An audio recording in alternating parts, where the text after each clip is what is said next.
It's Tuesday afternoon. I was working yesterday and today.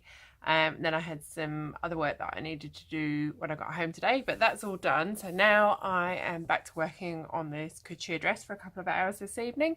So I'm about to pick up the corset where I left it off the other day. We just had a bit of sad news. We were meant to be doing a photo shoot with this dress on Sunday, but the weather forecast is pretty terrible at this stage. So the organiser has made the decision to postpone the photo shoot. We don't have a new date for the shoot as yet, but I'm still really keen to get this dress finished and get the video up so I can share it with you all. So I'm possibly going to look at doing my own photo shoot before then. If not a photo shoot, definitely a video shoot, because I'd love to have this up by hopefully this time next week or the end of next week if we can. Depending on Sarah's availability and depending on the weather as well. So we only need half an hour in the sunshine just to go out and get some some nice footage of it being warm once it's all done. So we'll see. I'll talk to Sarah next time she's here for a fitting and we'll work out how we can maybe just film the end of the video of the finished dress. It does take the pressure off a little bit to get it finished though, because I was worrying about how I was going to get it all done in time for Sunday, but I'll still do my best to get it done by then anyway, or at least by early next week, so that we can then get this video up and shared with you all, because I've started editing it and it's a bit of a different style to what I've done before and I'm really happy with it, so I'm hoping you guys are going to enjoy it as well. So let me turn the camera around and I will show you where I'm up to with this corset and what I need to do next to it. This is how the corset looks at the minute. I've got both layers together. I've stitched along the seams to sew the layers together and I've started sewing the bone casings in. So what I need to go along and do now is sew the bone casings in the middle of each panel. So I've sewn the bone casings either side of each seam all the way along, but I need quite a few more along the front to make sure I've got lots of support on the bust. Probably 2 in the middle of this side front panel as well, because having 2 up here again helps give it extra bust support. And then I might even put 2 there as well, just to keep it really smooth around the waist. So it still looks pretty wrinkly at the minute, but as soon as we get the boning in, it starts to really sort of come to life. So first job, sew the rest of these bone casings in.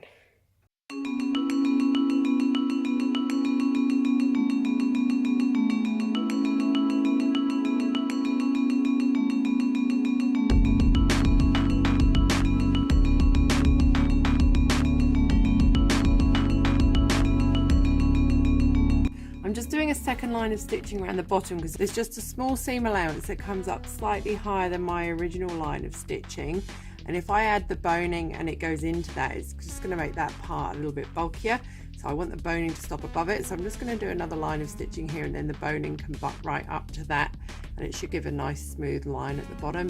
But this fabric's so stiff that it shouldn't bunch up if it's not boned right to the edge.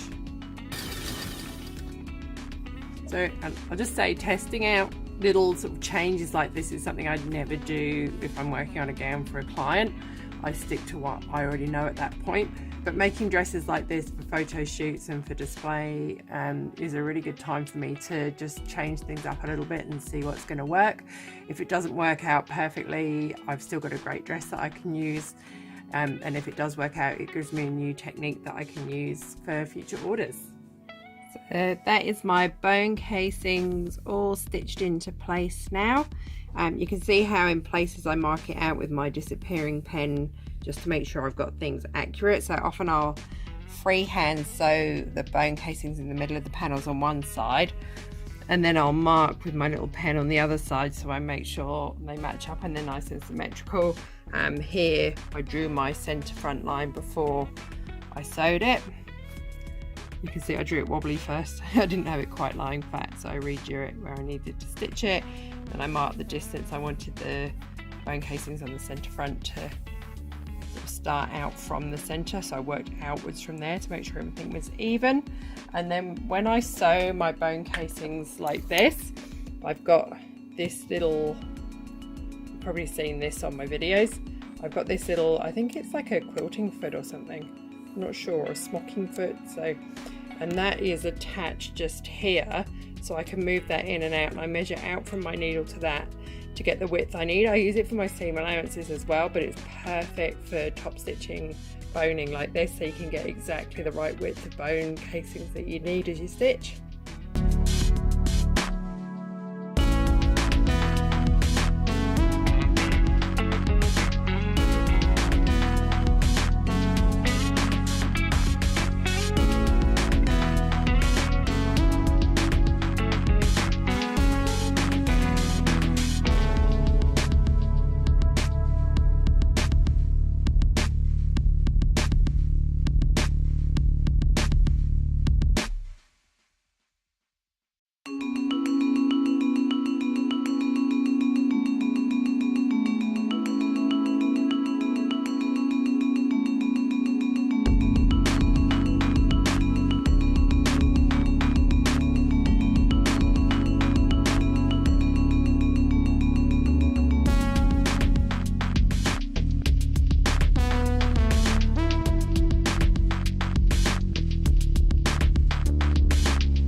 This morning we are on our way to get our hair done. Look how bad our roots are.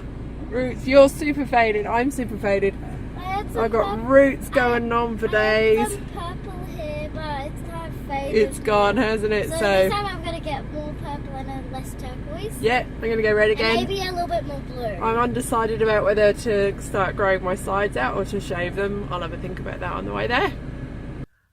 We're home and we've got fresh new coloured hair. So my hair's just the most amazing red. I did decide to start growing my sides out, so we've just done those red at the minute and then they can just start growing. And I decided just to grow my fringe out for now as well while the sides are growing, and then once these side bits are grown a little bit more I can decide what I'm going to do with it and then have it cut into an actual style. And Miss Lily, come here, Lil. Let's see your watermelon hair. Lil's got watermelon hair. It's super cool. Hang on. Give us a spin. Slowly, slowly, slowly, slowly. Stop at the side because we want to see your cool pattern on the side. I can't see it myself, but and it looks like a leaf. So it's kind of this gorgeous pinky purpley reddy colour at the roots, then lovely green, and I also have some, and then you got some hair extensions, little orange and yellow hair extensions in, and red. Are you happy? Yeah. Do us another do a little step back and do just a little slow spin around. Show us. Watermelon hair. So now we're back in the studio and I was just starting to iron the lining of the dress, ready to put it on because Sarah's meant to be coming for a fitting tonight. But my iron has just died. It tripped the power twice and then it spewed water all over. Thank God I was doing the lining and not the outside, because now I've got big watermarks all over it and now it's just dead. So I've had to postpone tonight's fitting and we're going to head back out now and buy a new iron. I don't want to go out. We've got to go out and I can't sew without an iron. It's been on its way out for years, so I'm surprised it hasn't died sooner. So yeah, I didn't expect to have to be spending money today, but never mind. It is what it is. I need an iron. I'm back and I have a new iron. Look at its powerful steam capabilities. Anyway, it's nearly 5:30 now. I forgot I had to take the cats to the vet this afternoon as well. They've had their boosters, so they're all healthy and good.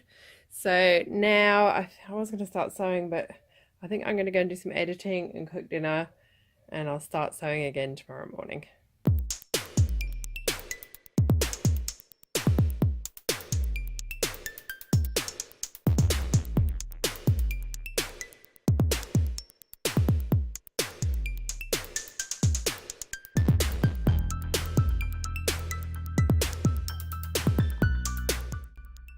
Okay, so I'm just going to give you a quick update of where I am with the dress. So the corset's all done, as you saw. Then I've made the 2 layers, so the satin layer and the lining layer of the dress. And then what I've done, so what I was confused with, because I haven't done one quite like this before, was how to finish this back part when I put the zip in. So what I've worked out is I've tacked the lining of the dress with the seams facing outwards on the outside of the corset. And then I'm pinning the outside layer, the satin layer, right sides together. So this is the inside of the corset with the satin side against it. And then I'm going to sew that, and then that's going to sandwich the corset in between the 2 layers of the dress. Because the dress is going to zip up, it comes off the edge of the corset at the top. So that means that that'll be able to finish the edge of this off nicely. I'm going to stop about 1 inch from the edge, so I've got plenty to play with sort of when I work out exactly where we're going to put the zip, and then I can just hand stitch this part if I need to. So I'm going to pin that, I'm going to stitch my 1.5 centimetre seam allowance all the way around, trim it down, do some under stitching and press it, and then that'll be the dress ready to try on, and mark the hem and make sure the fit's okay. I'm going to then make the overskirt and the veil to try, and then tomorrow, after we've tried this and I've done the hem length, I can start cutting the sequin lace layer to go over the top.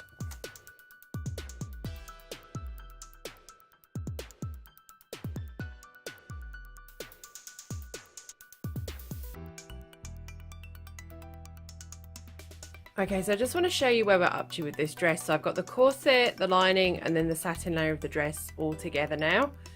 And this is what it looks like. So this is the outside.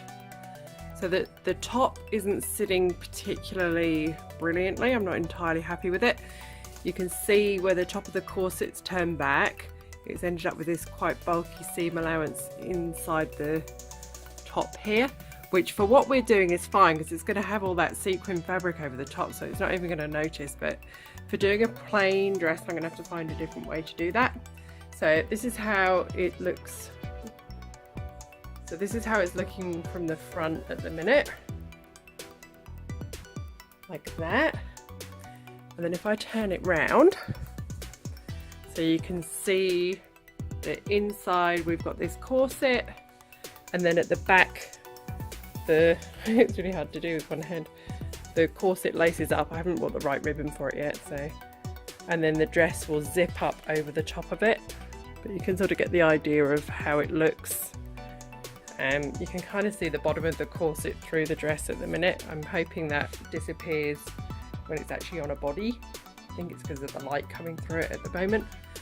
But I was worried the bones were going to show through, but it's actually really, you can sort of just make out the outline of them, but they're really, it's not going to show at all when it's actually on a person. And again, we've got that whole other layer going over the top yet. And in the meantime, I'm going to get the veil and the overskirt made so I can work out where we want the dye to come up to on those.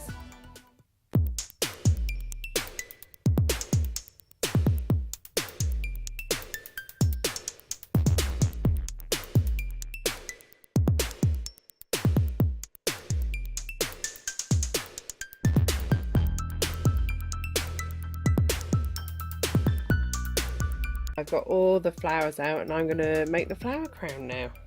I'm super happy with how this has turned out. I'm getting quicker and quicker at flower crowns as well, so this one didn't take me too long at all. So right now I'm going to go in and I'm going to call it a night for working. I'm going to go and watch a movie and chill out, and then Sarah will be here for her fitting first thing in the morning. So Sarah was here this morning and tried the dress on again. There's still a few issues we need just to work on. It was just a tiny bit too loose on the hips, so I need to take that in, but that's easily done. The top part, we've decided to change the sleeve. So this part's all sitting really well, but the sleeve, it was just not giving enough movement. So what we've decided to do is just open it up. So I've added some extra width at the bottom, and we're going to turn it into a cape sleeve, which I think is going to look really awesome in the fabric. So what I'm doing at the minute is trying to get my head around how I'm going to get the lace cut. So this is my sequin fabric that we're using for the overlay, and I'd worked out the width at the bottom of each panel to the length of lace that I've got, and I'm just working out how to lay it out. This is my center front, and it's not quite long enough to go all the way up, so I'm going to have to put a join at the top here, but I'll do that and I'll make it invisible once I've overlapped it all. Same with the side front,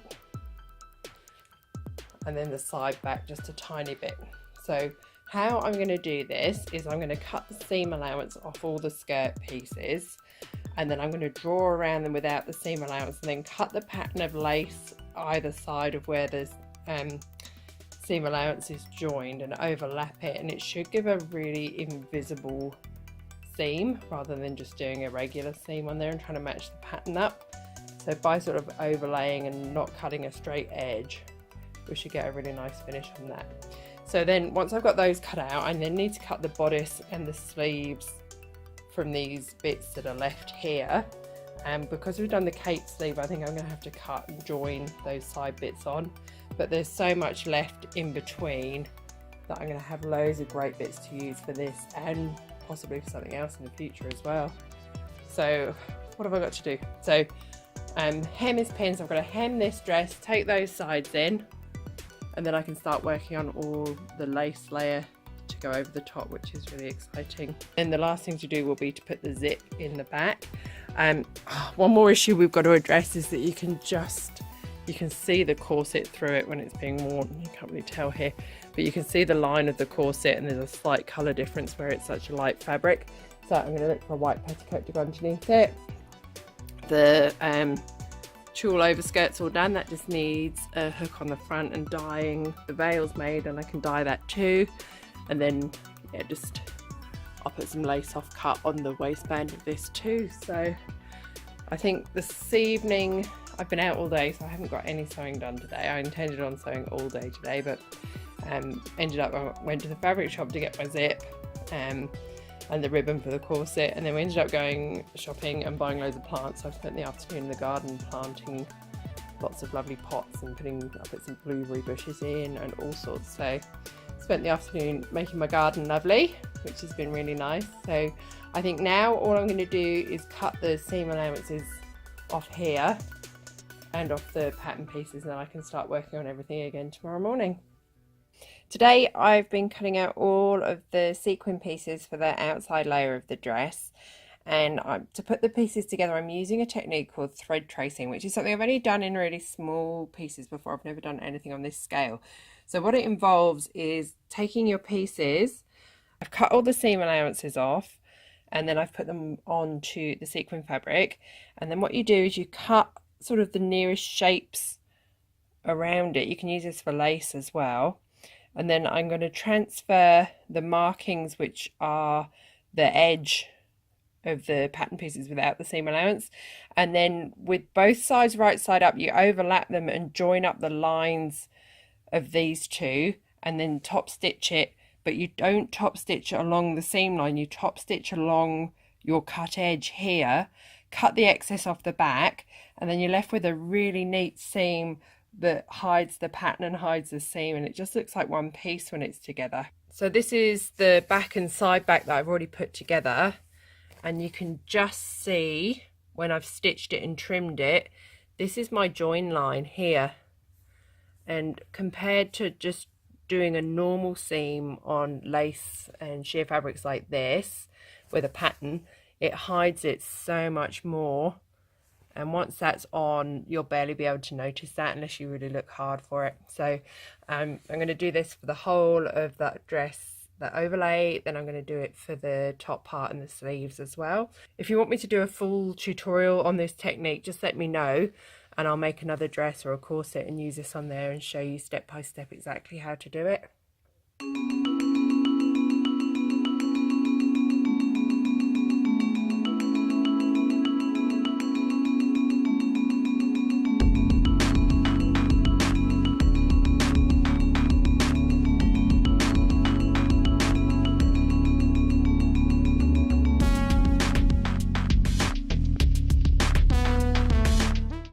Joining this lace is taking way longer than I thought it would.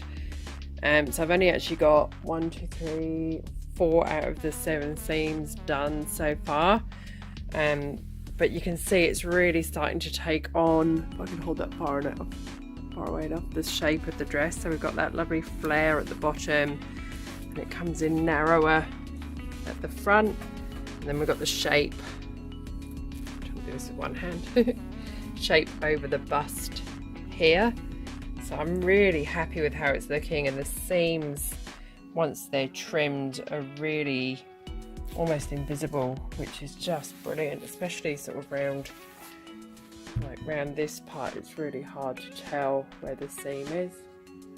So it's working. It's just taking way longer than I thought. So I'm going to call it a night. So I will pick up working on this dress tomorrow afternoon when I get home from work. So see you next week.